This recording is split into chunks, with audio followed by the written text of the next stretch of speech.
नमस्कार, मी वैशाली. माझ्या चॅनलवरती तुम्हा सर्वांचे अगदी मनापासून स्वागत आहे. हरतालिका पूजेच्या दुसऱ्या दिवशी या व्रताची सांगता उत्तर पूजेने केली जाते. आज मी तुम्हाला उत्तर पूजेची योग्य आणि साधी पद्धत सांगणार आहे. याचसोबत उपवास कोणता पदार्थ खाऊन सोडायचा आणि उपवास कधी सोडायचा याबद्दलही थोडक्यात माहिती सांगणार आहे.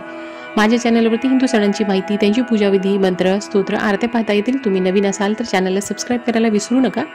चला तर मग आपण व्हिडिओला सुरुवात करूया. सर्वात पहिले की एखाद्या तात्पुरत्या स्थापित केलेल्या पूजेचे विसर्जन करताना केली जाणारी पूजा म्हणजेच उत्तर पूजा. आपण हरतालिका पूजेसाठी वाळूचे शिवलिंग माता पार्वती आणि त्यांची सखीसह स्थापित केलेलं असतं.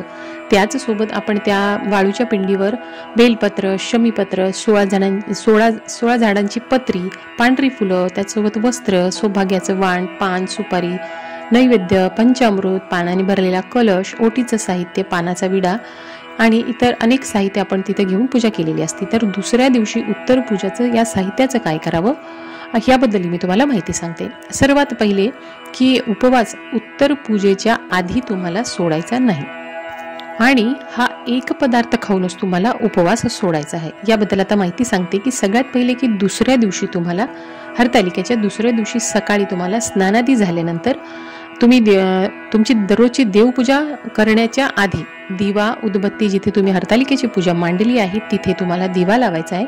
देवघरात एक वेगळा दिवा लावा आणि हरतालिकेच्या तिथे एक वेगळा दिवा लावा. तिथे तुम्हाला दिवा उदबत्ती लावून घ्यायचे आणि पहिलं तुम्ही आसनावरती बसा. कधी कधी घाई गडबड असते गणपती बाप्पाच्या आगमनाची तयारी, तर अगदी घाई गडबड न करता आसनावरती तुम्हाला बसायचं आहे आणि सर्वात पहिले स्वतःला हळदी कुंकू लावून घ्यायचं आहे. आणि हरतालिकेच्या पूजेवर असेल तर तुमच्याकडं असेल त्या दिवशी तुमच्याकडं उपलब्ध तर पांढरं फूल व्हायचं आहे आणि उजव्या हातामध्ये पांढऱ्या अक्षता घेऊन उजव्या हाताखाली तुम्हाला डावा हात ठेवून प्रार्थना करायची आहे की तुमचं सौभाग्य अखंड राहावं, उत्तरोत्तर त्यांची प्रगती व्हावी आणि तुमच्या वैवाहिक जीवनामध्ये सुख, समृद्धी, प्रेम राहावं.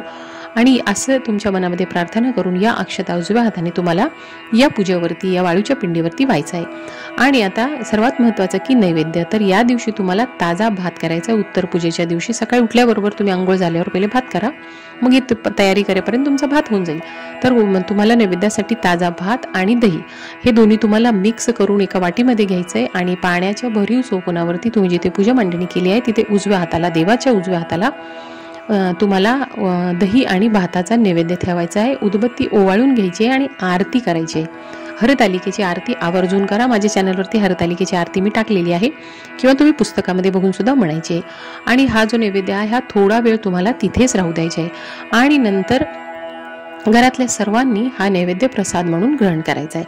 आता याच्यानंतर महत्त्वाचं की उपवास कधी सोडायचा आहे. आता उत्तर पूजा झाल्यानंतर तुमच्याकडे जर गणपती स्थापना होत असेल तर गणपती स्थापना झाल्यानंतरच उपवास सोडायची पद्धत आहे. तुमच्याकडे तशी असेल तर गणपती स्थापना झाल्यानंतरच तुम्ही उपवास सोडायचा आहे. आणि ज्यांच्याकडे गणपती स्थापना होत नाही तर त्यांनी उत्तर पूजा झाल्यानंतर हा दही भाताचा नैवेद्य दाखवायचा आणि त्याच्यानंतर तुम्ही सात्विक भोजन जे तुमच्या घरामध्ये या दिवशी तुम्ही बनवणार आहात त्या सात्विक भोजनाने तुम्हाला उपवास सोडायचा. तर पण सर्वात पहिला घास तुम्हाला या दही भाताचाच खायचा आहे. म्हणजे तुम्ही हरतालिकेच्या पूजेसाठी जो दहीभाताचा नैवेद्य तिथे दाखवला आहे त्या नैवेद्यामधला पहिला घास तुम्हाला काही तुम्ही विसर्जनासोबत थोडासा तिथे वाहण्यासाठी ठेवून द्या आणि त्यातला जो तुम्ही सर्व खाणार आहात त्यातला एक घास तुम्ही सर्वात पहिले उपवास सोडायला बसताना तुम्ही याचा एक घास खायचा आणि त्याच्यानंतरच तुम्ही उपवास सोडायचा आहे. आता ही जी आपण पूजा मांडणी केली आहे तर तिथल्या साहित्याबद्दल सांगते की सर्वात पहिले आपण कलश मांडलेला आहे. त्या कलशामध्ये आपण पाणी, त्याच्यामध्ये नाणं सुपारी जर घातली असेल, त्याच्यावरती तुम्ही आंब्याची किंवा नागवेलीची पाने लावली असतील तर सर्वात पहिले की कलशातलं जसं पाणी आहे ते तुम्हाला तुळशीत घालायचं नाही. ते तुळस सोडून तुम्ही इतर झाडांना या कलशातले पाणी घाला आणि त्याच्यावरची पान आणि जे तुम्ही हरतालिकेच्या पूजेवरती जे पत्री वाहिलेली आहेत या सर्व पत्री, त्याच्यावरती वाहिलेले पान, फूल आणि वाळू हे सर्व साहित्य तुम्ही पाण्यामध्ये विसर्जन करू शकता. आणि खाण्यासारखे जे पदार्थ म्हणजे आपण जे 5 फळ ठेवलेले आहेत त्यातले खाण्यासारखे जे फळ असतील, कणीस, काकडी, 5 फळ, इतर कोणतेही खाण्यासारखे जे पदार्थ आहेत ते तुम्ही अगदी काही न विचार करता खाऊ शकता. आता हे काही जर खराब असतील म्हणजे एक दिवस ठेवून तुम्ही जर असं वाटतं की नाही खाण्यासारखे तर तुम्ही जे पूजा विसर्जन करणार आहात त्याच्याबरोबर तुम्हाला पाण्यामध्ये याचं विसर्जन करायचं आहे. आणि जे खाण्यासारखे आहे ते सर्व पदार्थ तुम्ही खाऊ शकता. आणि इतर जसं आता ओटीचं सामान आहे तर ओटीच्या साहित्यामध्ये तुम्ही ब्लाऊज पीस, तांदूळ वगैरे ठेवलं आहे. तर हे साहित्य तुम्ही आता तांदूळ वगैरे तुमच्या तांदळामध्ये मिक्स करू शकता. आणि ओटीचं जे ब्लाऊज पीस आहे, नारळ जर तुम्ही ठेवला आहे तर ते तुम्ही एखाद्या सवाष्णी स्त्रीला तुम्ही हे ओटीचं साहित्य ओटी भरू शकता. आणि तुम्हाला जर तुमच्या स्वतःसाठी हे ठेवायचं आहे तर तेही सुद्धा ठेवू शकता, काहीही हरकत नाही.